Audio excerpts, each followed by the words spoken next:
DRG Kids. திட்டம் போட்ட பாட்டி.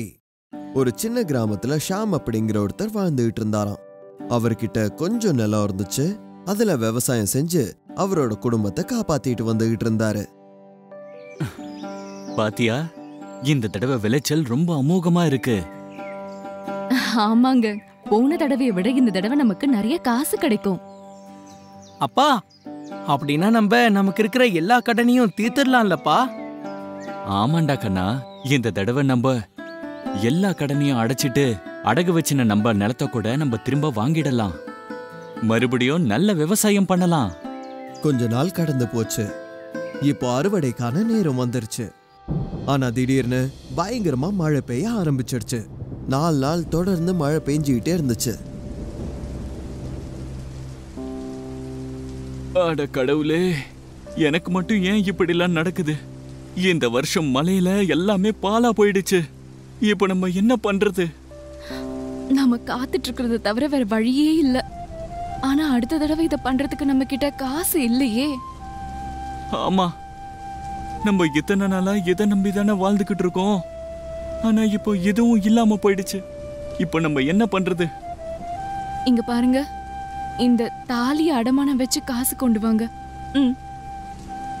இல்ல, நான் பணத்துக்காக வேற எங்கன்னா ஏற்பாடு பண்றேன். ஷாம் கொஞ்ச நேரம் யோசிச்சதுக்கு அப்புறம் ஒரு முடிவுக்கு வராரு. உனக்கு ஞாபகம் இருக்கா, கொஞ்ச நாளைக்கு முன்னாடி என்னோட விவசாய நண்பனுக்கு நான் காசு கொடுத்திருந்தேன். இப்போ போய் அவன்கிட்ட வேணா கேட்டு பார்க்கவா? அட ஆமா, ஞாபகம் வந்துருச்சு. நீங்க உங்க நண்பனுக்கு கொடுத்திருந்தீங்க. அவருக்கு தேவைன்னு வரும்போது நீங்க அவருக்கு உதவி பண்ணிருந்தீங்க. இப்போ நமக்கு உதவி தேவைப்படுது. சரி, நான் நாளைக்கு காலையிலேயே நகரத்துக்கு கிளம்புறேன். அப்ப நான் தான் ராத்திரிக்கு முன்னாடி அங்க போய் சேர முடியும். விடிஞ்ச உடனே ஷாம் நகரத்துக்கு கிளம்பிட்டாரு. அங்கதான் அவரோட நண்பர் இருக்காரு. அங்க போறதுக்குள்ள ராத்திரி ஆயிடுச்சு.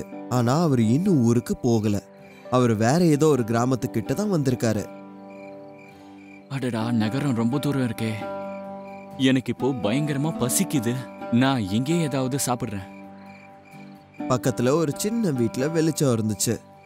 அங்க சாப்பிடுறதுக்கு ஏதாவது கிடைக்கும்னு அவர் நினைச்சாரு. அதனால ஷாம் அந்த வீட்டை நோக்கி போனாரு. அங்க போய் உள்ள இருக்கிறவங்கள கூப்பிட்டாரு. உள்ள யாராவது இருக்கீங்களா?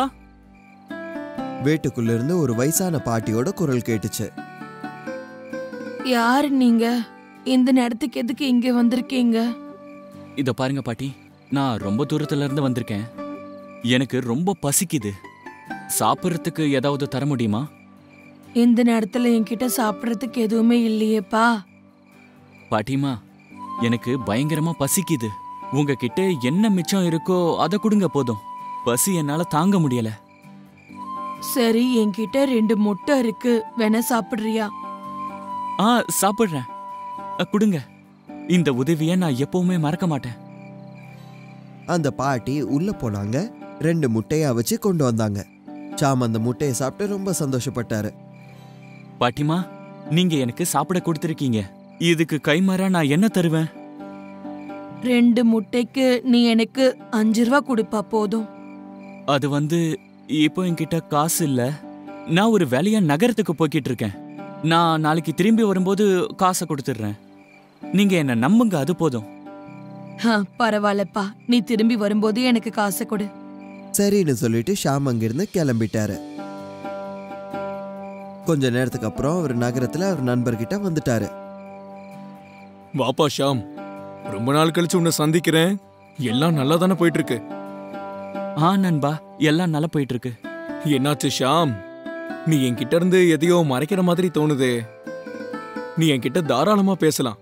நம்ம 2 பேரும் சின்ன வயசு நண்பர்கள். நண்பா, இந்த வருஷம் மழையில எல்லாமே பாலா போயிடுச்சு. ரொம்ப நஷ்டம் ஏற்பட்டிருக்கு. அடுத்து விதெல்லாம் வாங்கி போடுறதுக்கு என்கிட்ட பணமே கிடையாதுப்பா. நண்பா, நீ கொஞ்சம் காசு கடனா கொடுக்கறியா? கடனாவா? என்ன பேசிட்டு இருக்க ஷாம்? உனக்கு ஞாபகம் இருக்கா? நீ எனக்கு தேவைன்னும் போது காசு கொடுத்துருக்க. அப்போ எனக்கு உதவி தேவைப்பட்டுச்சு. அந்த காசை நான் இன்னைக்கு வரைக்கும் உனக்கு திரும்ப கொடுக்கவே இல்லை.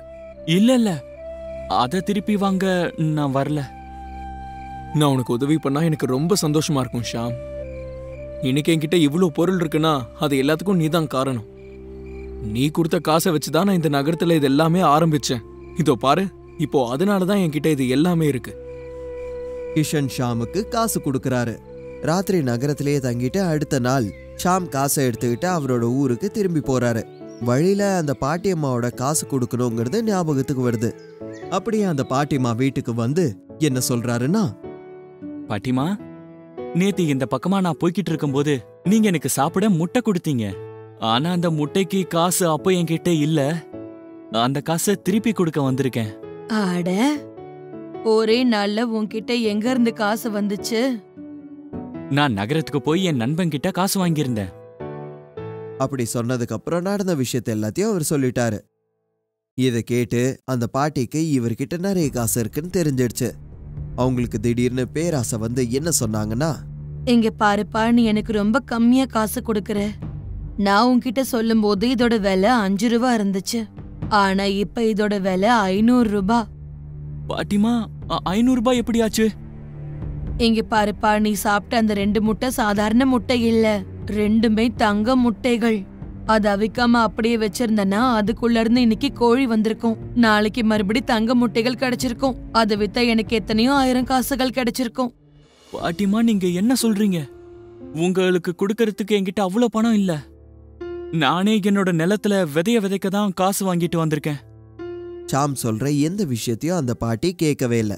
அந்த ஊரோட தலைவர்கிட்ட ஷாமை கூட்டிட்டு போய் விஷயத்தை எல்லாத்தையும் சொல்லிடுறாங்க. இதை பத்தி நம்ம நாளைக்கு பேசுவோம். இன்னைக்கு நம்ம இந்த ஊர் மரத்திலேயே கட்டி வைப்போம்.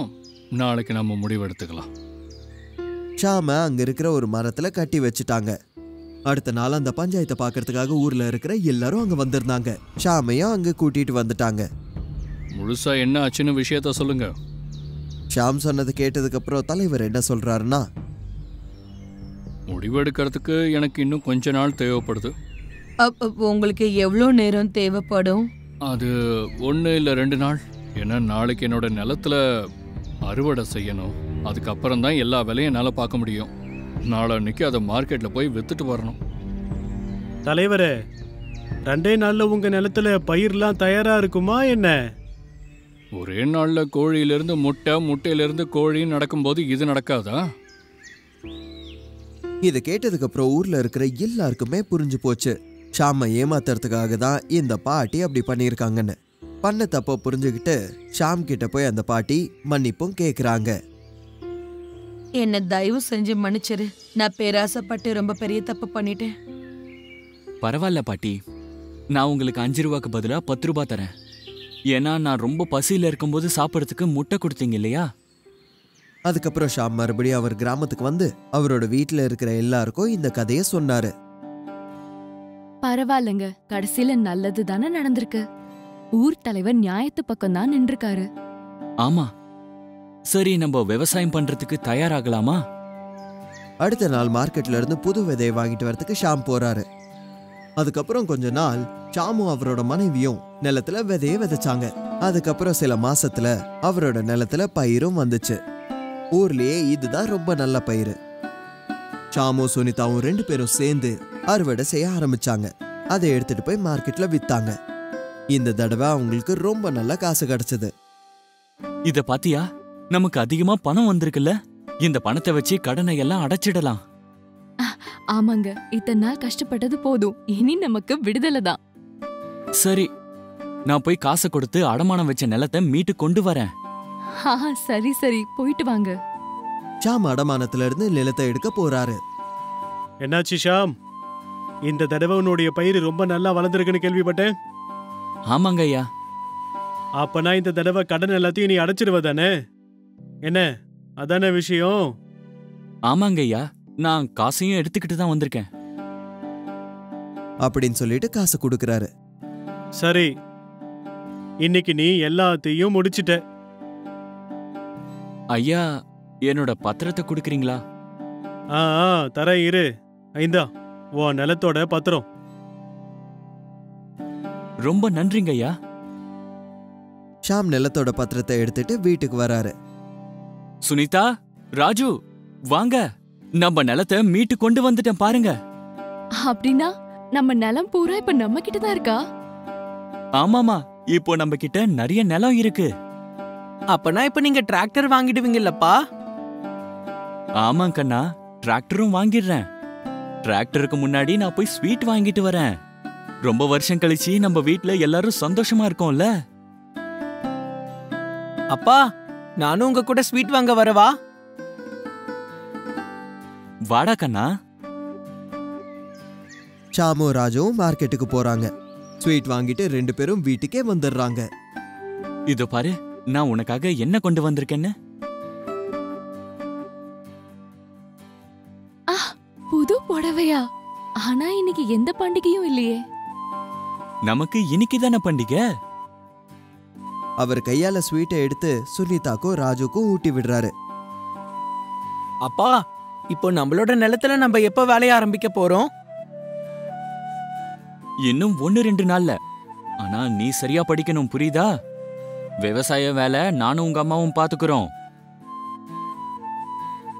சரிங்கப்பா. ஆனா எப்பயாவது ஒரு நாள் நானும் கண்டிப்பா உங்க கூட வருவேன். அப்பதான் நான் படிப்போட சேர்த்து விவசாயத்தையும் எப்படி பண்ணணும்னு கத்துப்பேன். பாத்தியா, நம்ம புள்ள எவ்வளவு புத்திசாலியா இருக்கான். 3 பேரும் சிரிச்சுக்கிட்டே ஸ்வீட் சாப்பிடுறாங்க.